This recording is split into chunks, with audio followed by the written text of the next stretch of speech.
அப்பன் தென்னாடுடைய சிவனை காண வெறுங்கையுடன் செல்கிறீர்களா? சிவன் கோவில் என்பது கேட்பதற்கான இடம் மட்டுமல்ல, கொடுப்பதை கற்றுக் கொடுக்கும் இடம். வெறுங்கையுடன் செல்வது நான் கேட்கத்தான் வந்தேன் என்ற மனநிலையை கொடுக்கும். ஆனால் ஒரு வில்வம், எலுமிச்சை அல்லது சிறு மலரை கையில் கொண்டு செல்வது, அப்பா நான் உனக்கு பிடித்ததை கொண்டு வந்திருக்கிறேன், எனக்கு தேவையானது என்னவென்று உனக்கு தெரியும், பார்த்து செய் என்ற ஒரு அர்ப்பண உணர்வை கொடுக்கும். வில்வம் என்பது இச்சை, செயல், ஞானம் மூன்றையும் சிவனுக்கு ஒப்படைக்கும் சின்னம்.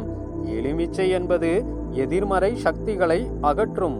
சிறு மலரை அர்ப்பணம் செய்வது நம் மன அமைதியை அதிகரிக்கும்.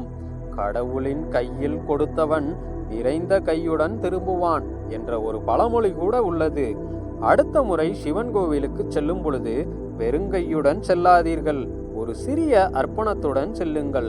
கொடுக்கும் மனமே கோவில் திறக்கும் சாவி. ஓம் நமச்சிவாய. மறக்காமல் சப்ஸ்கிரைப் செய்துவிட்டு உங்கள் ஆன்மீக நண்பர்களுக்கும் பகிருங்கள்.